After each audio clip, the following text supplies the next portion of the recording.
Let's mic देश का मिजाज साउथ। ये है let's mike more than radio और आप सुन रहे हैं दक्षिण भारत की खबरें। तमिलनाडु के मुख्यमंत्री जोसेफ विजय ने आज 23 विधायकों को मंत्रिपरिषद में शामिल करके अपने मंत्रिमंडल का विस्तार किया है। विजय की टीवी के पार्टी के 21 विधायकों और सहयोगी कांग्रेस के 2 विधायकों ने मंत्री पद की शपथ ली।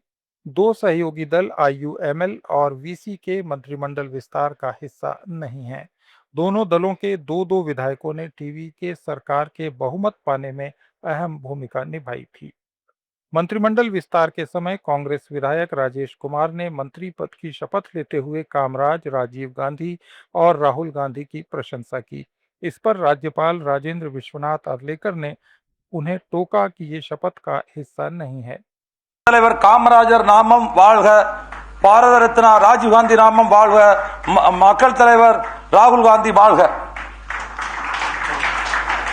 That is not a part of your oath. वहीं कांग्रेस सांसद मणिकम टैगोर ने मंत्रिमंडल विस्तार पर कहा कि ये राहुल गांधी को प्रधानमंत्री पद के उम्मीदवार के रूप में आगे बढ़ाएगा। टैगोर ने कहा कि हम तमिलनाडु और पुडुचेरी में बहुमत हासिल करने में सक्षम होंगे।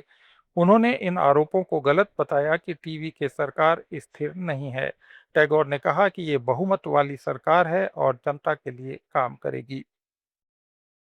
We feel that this momentum will be a strong momentum which will as Rahul Gandhi as the Prime Minister candidate, we will be able to secure 40 out of 40 in Tamil Nadu and Puducherry. उधर केरलम विधानसभा में आज नवनिर्वाचित विधायक शपथ ग्रहण के लिए अलग अलग तरीकों से पहुंचे।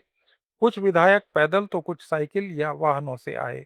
बीजेपी के तीनों विधायक राजीव चंद्रशेखर, वी मुरलीधरन और बी गोपा कुमार अपने पार्टी कार्यकर्ताओं और समर्थकों के साथ पैदल विधानसभा परिसर पहुंचे। उन्होंने पालयम स्थित शहीद स्तंभ पर पुष्पांजलि अर्पित करने के बाद विधानसभा तक पैदल यात्रा की। वहीं पुथुपल्ली से कांग्रेस के नवनिर्वाचित विधायक और पूर्व मुख्यमंत्री ओमन चांडी के पुत्र ओमन अपने पिता की तस्वीर वाली शर्ट पहनकर साइकिल पर पहुंचे। ओमन ने विधानसभा चुनाव के दौरान भी साइकिल पर ही प्रचार किया था। शपथ लेने जाते समय बीजेपी विधायक और राज्य बीजेपी के अध्यक्ष राजीव चंद्रशेखर ने कहा कि उन्हें 3 बार सांसद के रूप में शपथ लेने का मौका मिला और आज वे पहली बार विधायक के रूप में शपथ ले रहे हैं। उन्होंने कहा कि मैं केरलम के लोगों को निराश नहीं करूंगा और भाजपा के तीनों विधायक केरलम के लोगों की आवाज विधानसभा में उठाएंगे। Opportunity of being sworn in and taking the oath 3 times in Parliament. This is the first time as an MLA. I look forward to it. It's an incredible opportunity given to me by the people of Kerala. To all 3 of us, 30 lakh Malayalis have supported us in these elections, and we promise them that we will not let them down. We will be their voice.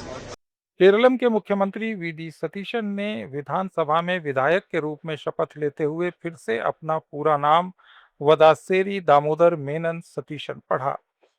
सोमवार को मुख्यमंत्री के रूप में शपथ ग्रहण समारोह में उन्होंने अपना पूरा नाम पढ़ा था, जिसके लिए सोशल मीडिया के साथ कुछ कांग्रेस नेताओं ने भी जातिगत उपनाम मेनन के इस्तेमाल पर उनकी आलोचना की थी।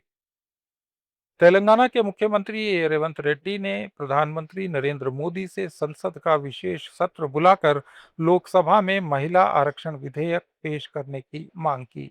आज हैदराबाद में उन्होंने कहा कि इंडिया गठबंधन 33% महिला आरक्षण विधेयक का पूरा समर्थन करेगा, लेकिन अगर कुछ लोग महिला आरक्षण की आड़ में राजनीति करना चाहते हैं तो ये मंजूर नहीं होगा। रेवंत रेड्डी राजीव गांधी की पुण्यतिथि पर श्रद्धांजलि अर्पित करने के बाद मीडिया से बात कर रहे थे। कर्नाटक में नेतृत्व परिवर्तन या मंत्रिमंडल फेरबदल को लेकर कांग्रेस आलाकमान को अब लगने लगा है कि अनिश्चितता दूर करने के फैसले को अब और नहीं टाला जा सकता। कई वरिष्ठ नेताओं, जिनमें कुछ मंत्री भी शामिल हैं, का मानना है कि पार्टी का केंद्रीय नेतृत्व मई के अंत तक इस अनिश्चितता को खत्म कर देगा। पार्टी सूत्रों के अनुसार मुख्यमंत्री सिद्धारमैया और उप मुख्यमंत्री डीके शिव कुमार को अगले कुछ दिनों में दिल्ली बुलाया जा सकता है।